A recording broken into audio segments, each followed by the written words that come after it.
Warning: this episode contains discussions of suicide, death, and emotional distress that some listeners may find difficult or triggering. Please take care while listening. If you or someone you know is struggling, help is available. In the United States and Canada, you can call or text 988 to reach the 988 Suicide and Crisis Lifeline anytime, day or night, for free and confidential support. You can also visit 988lifeline.org for additional resources and live chat options. The Mississippi Delta changes after dark. The heat settles low across the fields. Cicadas hum through the trees. And somewhere beyond the pines, the last light of day disappears into the southern sky. People have called the Delta many things: the birthplace of the blues, the soul of the American South, a land shaped by music, history, hardship. But beneath that history, there are other stories buried here too.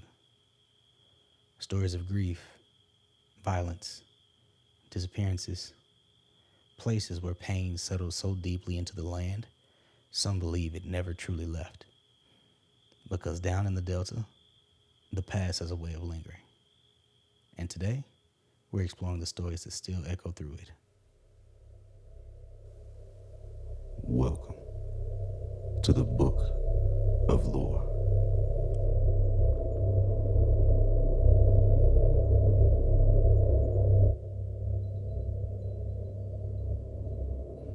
In 1833, a 19-year-old drifter arrived in Mobile, Alabama. His name was Charles R.S. Boynton. Originally from Connecticut, Boynton worked as a printer by trade, and like many young men drifting through southern port cities at the time, arrived carrying little more than the hope of starting over.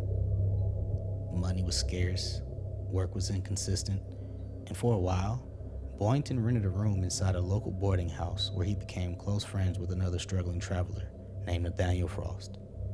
The two men reportedly spent much of their time together, two outsiders trying to survive in a city that barely noticed either of them existed. And then, one afternoon in May, everything changed. The two men left together for a walk, but by sunset, only Boynton returned. Nathaniel Frost was discovered not long afterward beneath an oak tree, dead. His pocket turned inside out, empty. At first, the whispers moved quietly through Mobile. People questioned Boynton almost immediately. He was a drifter, poor, unknown to most of the city. And as suspicion spread, authorities soon learned Boynton supposedly owed Frost money. And for investigators, that was enough. Boynton was arrested almost immediately, and in what many later described as a rushed and deeply flawed trial, he was convicted almost entirely on circumstantial evidence. Within days, Charles Boynton was sentenced to death, and according to legend, as the noose was placed around his neck, Boynton continued proclaiming his innocence to the crowd gathered to watch his execution. But when it became clear no one believed him, he made one final declaration. He swore that an oak tree would grow from his grave, and when it did, it would prove he had died an innocent man. Moments later, the trapdoor opened beneath him, and Charles Boynton was hanged.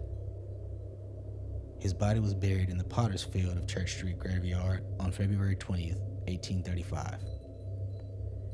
A section reserved for the poor, the forgotten, the disgraced, and for a while, life moved on. Mobile continued growing. People forgot his name, forgot the trial, forgot the drifter buried beneath the soil. But according to the legend, the earth had not forgotten him. Not long after Boynton's burial, visitors to the graveyard reportedly noticed a small sprout pushing through the ground directly above his grave. At first, nobody thought much of it, just another sapling forcing its way through old soil. But over time, the tree continued growing. And eventually, people began remembering Boynton's final words, because a sapling growing from his grave was identified as an oak. Year after year, the tree grew larger, its roots twisting deeper into the earth below, its branches stretching wider over the graveyard itself. And slowly, the story surrounding Boynton began changing. Some people dismissed the tree as coincidence. Others wondered something far more unsettling. What if Boynton had been telling the truth? And then, years later, the story took another turn. According to local legend, two separate individuals eventually confessed to Nathaniel Frost's murder on their deathbeds. If true, it meant Boynton had died for a crime he never committed. And suddenly, the oak tree no longer felt like a coincidence. It felt like a warning, or maybe a refusal. As though the land itself would not allow Boynton's innocence to remain buried forever. But over time, the legend surrounding the tree grew darker. During the Civil War, soldiers camped near Church Street Graveyard reportedly claimed they heard strange groaning sounds coming from the large oak late at night. Others described whispers moving through the cemetery despite the air standing completely still. And throughout the years, tragedy seemed to collect around the tree itself. Fires destroyed nearby buildings, storms tore through Mobile. Yet, somehow, the tree endured. Scarred, twisted, but still standing. In 1847, local stories claimed a grieving widow took her own life near the tree, adding another layer of sorrow to the legend surrounding it. And eventually, many people began avoiding Church Street Graveyard entirely after dark. Some claimed they saw figures moving silently between the graves. Others described hearing footsteps following behind them, only to turn and find nobody there. One particularly strange detail surfaced again and again throughout the stories: the smell of ink. Witnesses claimed sudden gusts of wind near the oak carried a faint scent of old printer's ink through the cemetery air, a detail many connected directly back to Boynton's former trade. And according to local legend, some visitors even claimed they saw the outline of a man leaning silently against the tree late at night, watching, waiting, as though still trying to tell his story. Today, the Boynton Oak still stands in Mobile, its roots still buried deep beneath Church Street Graveyard. And depending on who you ask, the tree is more than just a part of the city's history. Some believe it's a monument to injustice. Others believe something of Charles Boynton still lingers within it, reaching upward from beneath the soil, still pleading to be believed. And maybe that's what makes stories like this survive for so long. Not the ghost itself, but the fear that somewhere, someone innocent was forgotten, and that even death wasn't enough to silence him. The Boynton Oak legend is ultimately a story about memory, about someone refusing to disappear quietly beneath the soil. And maybe that's why Southern ghost stories linger the way they do. Because in places shaped by tragedy, lost in time, emotions seem to settle into the land itself, into buildings, into graveyards, into the people still living beside them.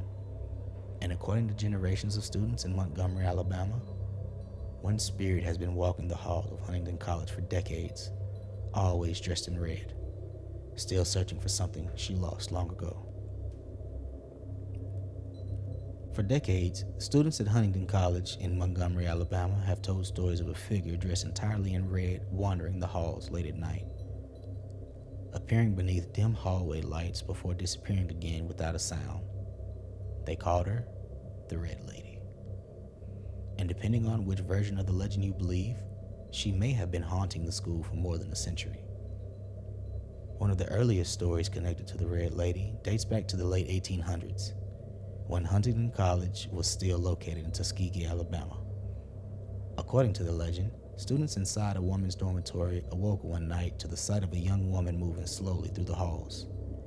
She wore a scarlet dress, carried a scarlet parasol, and according to witnesses, seemed surrounded by a strange reddish glow. The figure never spoke, never acknowledged the students watching her. She simply drifted through the hallways before eventually passing through a gateway outside and vanishing completely. No one ever identified who she was. And according to the story, she was never seen again. But years later, Another version of the Red Lady legend began spreading through Huntington College, and this one carried a far sadder tone. According to historians Daniel Barefoot and author Catherine Tucker Wyndham, the second Red Lady was believed to be a young woman named Martha, though some versions of the story call her Margaret instead. Unlike most of the students attending Huntington, Martha never truly wanted to be there. She had come reluctantly from New York after her father's dying wish required her to attend the same Alabama college once attended by her grandmother. And despite inheriting enormous wealth, Martha arrived deeply unhappy. Almost immediately, students began noticing her obsession with the color red. She wore red clothing, decorated her room with crimson drapes, and covered her bed with a red bedspread. Even the objects she surrounded herself with seemed carefully chosen in shades of scarlet. A red prayer rug from Turkey, small red figurines resting silently on her shelves. At first, the other girls became fascinated by her, curious even. But fascination quickly turned into distance. Martha struggled socially almost immediately. She rarely spoke during meals, sat alone whenever possible, and according to the stories, carried herself with such a cold detachment that many students mistook her shyness for arrogance. Roommates quickly came and went, one after another, requesting transfers away from Martha's room. Some described her as withdrawn. Others described her as openly bitter. But beneath all of it, the story suggests something far sadder: loneliness. The more isolated Martha became, the more deeply she seemed to retreat into herself. Eventually, the dorm president herself moved into Martha's room, hoping kindness and patience might finally break through the walls surrounding her. And for a while, it almost seemed possible. But according to the legend, Martha had already become consumed by resentment. The harder people tried to reach her, the more distant she became. And eventually, even the dorm president decided to leave. According to the story, as she packed her belongings to move out, Martha returned unexpectedly to the room. And for one of the only times anyone could remember, she spoke emotionally. With bitterness in her voice, she allegedly told the girl, "So you couldn't stand me either, like all the rest of your stuck-up friends. I was beginning to think you really wanted me to be your friend, but you hate me just like the rest." Then Martha reportedly made one final statement before her roommate left. A warning, or maybe a curse. For the rest of your life, you'll regret leaving this room. And after that, Martha's behavior reportedly became stranger. Students claimed she wandered through the dormitories late at night long after anyone else had gone to sleep, moving silently from room to room, sometimes opening doors without speaking, others simply staring blankly into the darkness before disappearing back into the halls. And according to those who encountered her, the atmosphere around Martha had changed completely. People described feeling sudden chills when she entered the room, conversations dying the moment she appeared. Even the halls themselves seemed quieter around her, as though something deeply broken had settled around her. Then one evening, Martha failed to appear for classes or meals. And according to the legend, the dorm president, the same girl who had once tried to befriend her, felt suddenly overwhelmed with guilt. So she climbed the stairs to Martha's isolated room at the top of Pratt Hall, intending to check on her one final time. As she approached the corridor, she reportedly noticed flashes of crimson light spilling through the cracks under the doorway, red light pulsating against the walls. At first, she thought something inside the room had caught fire, but when she opened the door, she screamed and collapsed unconscious. According to the story, Martha was found dead on the floor, dressed entirely in red, wrapped in her scarlet bedspread, having taken her own life by cutting her wrist. And according to generations of Huntington students, she never truly left afterward. For decades, stories spread through Pratt Hall describing strange activity occurring near the old fourth-floor corridors. Students claimed to see flashes of red light late at night. Others described doors opening on their own. Some reported seeing the figure of a woman in crimson walking silently through the building before walking directly through walls. And according to campus legend, sightings become especially common on the anniversary of Martha's death. Today, Pratt Hall no longer serves as a dormitory. Its rooms have since been converted into offices and classrooms for Huntington College Department of Education and Psychology. But despite the renovations, the stories remain. And maybe that's because the Red Lady legend was never really about a ghost. Not entirely, anyway. It's about isolation, about what happens when loneliness hardens into despair, and the terrifying possibility that some emotions linger long after a person is gone. Because according to those who still believe the story, late at night, when the halls finally grow quiet, the Red Lady still walks them alone. Maybe that's why stories like the Red Lady continue to endure, because deep down, almost everyone understands loneliness, the feeling of being unseen. And in places shaped by enough grief, emotions seem to leave impressions behind, lingering long after the people themselves are gone. But not every Southern legend is rooted in sadness. Some are rooted in fear, in anger, in vengeance so deep, people believed it could survive death itself. And nowhere does that feeling linger more heavily than in the small town of Yazoo City, Mississippi. Because according to local legend, one woman's dying curse may have condemned the town for generations. They called her the Witch of Yazoo. Many years ago, along the banks of the Yazoo River in Mississippi, there lived a woman the town refused to name. People simply called her the Witch of Yazoo. She lived alone deep within the swamps outside Yazoo City, hidden from the rest of the world inside a crumbling shack surrounded by water, cypress trees, and rumors. Nobody seemed to know exactly where she came from, only that people feared her. And over time, the stories surrounding the woman became darker. Locals claimed fishermen occasionally vanished near the river. Some whispered that during violent storms, the old woman would lure men into her home before poisoning them with arsenic, then burying their bodies somewhere deep within the woods nearby. Whether any of it was true, nobody could ever prove. But in 1884, someone finally saw something horrifying enough to send the entire town into panic.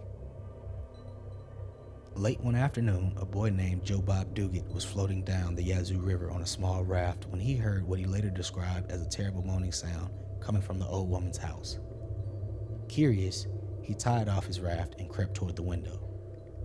And according to Joe Bob, what he saw inside stayed with him for the rest of his life.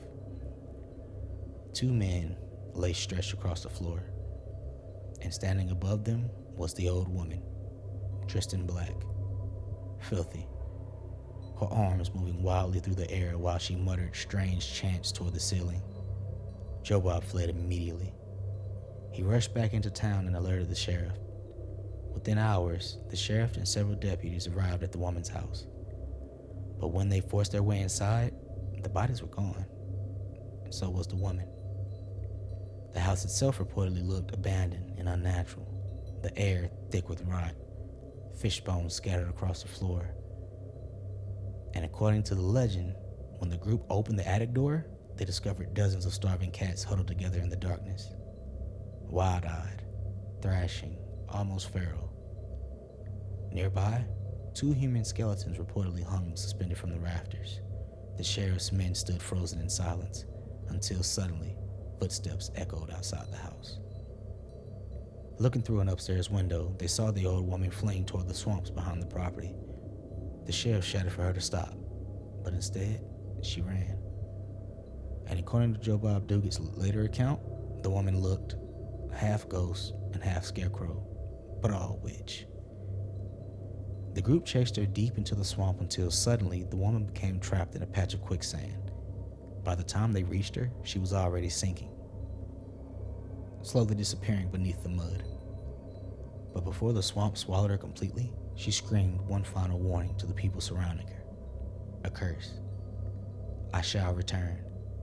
Everybody always hated me here. I will rise from my grave and burn down the whole town on the morning of May 25th, 1904. And moments later, she disappeared beneath the swamp. Gone. Townspeople later recovered her body using pitchforks and long cypress branches before burying her inside Glenwood Cemetery. And because so many feared the curse she had spoken of, heavy iron chains were wrapped around her grave. 30 thick links fastened tightly across the burial site. The sheriff reportedly joked, if she can break through that and burn down Yazoo, she deserves to burn it down. And eventually, the town moved on. Years passed, and over time, the story faded into local folklore. And slowly, people stopped thinking about the Witch of Yazoo altogether. Until May 25th, 1904. Exactly 20 years after the curse had supposedly been spoken. The morning began normally enough, but according to historical accounts, a small fire suddenly broke out inside a home in Yazoo City. Under ordinary circumstances, it might have been contained quickly, but witnesses described something strange about the wind that day. Violent gusts, unusual for that time of year. As the flames spread, the wind drove the fire rapidly through the town. Street after street ignited, buildings collapsed, smoke swallowed the sky, and before long, nearly all of Yazoo City was burning. Homes, churches, businesses, hotels, entire blocks reduced to ash. Witnesses later described the flames as behaving unnaturally, leaping, twisting, moving almost as though they were alive. And as panic spread through the city, whispers about the Witch of Yazoo returned immediately. Because after the fire was finally extinguished, townspeople gathered at Glenwood Cemetery to inspect the witch's grave. And there, they reportedly discovered the chains broken open, as though something had forced its way out. To this day, the Witch of Yazoo's grave remains one of Mississippi's most famous legends. Chains still surround the burial site, and according to local stories, strange things still happen there during storms. Some visitors claim they hear chains rattling despite no wind moving through the cemetery. Others describe flickering lights, laughter echoing faintly between the graves. Even the grave marker itself has become part of the legend. According to local lore, the original stone bore only the letters TW. Some believed it stood simply for the witch. And over the years, townspeople continued repairing the chains surrounding the grave whenever they broke, because according to the story, the day those chains finally disappear for good, the Witch of Yazoo will rise again. And honestly, maybe that's what makes stories like this survive. Not whether the curse was real, but the way fear can root itself so deeply into a place, the generations continue carrying it long after the people who created the story are gone. Because even now, deep in the Delta, people still speak about the Witch of Yazoo in lowered voices during storms, as though some part of them still wonders what might happen if the chains ever fell. Maybe that's why Southern legends linger the way they do, because down in the Delta, stories don't always stay buried. Not in the graveyards, not in the swamps, not in the old buildings slowly sinking beneath time and heat. A man still pleading his innocence from beneath the roots of an oak tree. A lonely spirit wandering silent hallways in crimson long after everyone else has gone to sleep. And a witch so deeply feared, an entire town believed her hatred survived death itself. All connected by the same unsettling feeling. The same emotions leave stains behind. Grief, isolation, anger, fear. And maybe when enough of those emotions settle into one place for long enough, something remains. Not always a ghost, not always something you can see, but something people feel. Something carried through generations in whispers and warnings, because throughout the South, there are places where history doesn't feel finished. Places where the air grows heavy after dark, where old stories are still spoken carefully, and where people still glance over their shoulder when the trees begin moving in the wind. Maybe that's superstition. Or maybe some places remember the pain that happened there. And that's why these stories continue surviving long after the people inside them are gone. Because some stories don't fade, they follow. New episodes of the Book of Lore released every Tuesday. Please rate, follow, and review. It greatly helps the show. Have any other lovers of lore in your life? Share with your friends, family, and loved ones to help the show become a place for lovers of the spooky, mythical, and creepy to come together. You can follow the show on Instagram, TikTok, and Threads at Book of Lore Pod. Have a great week, and thanks for listening.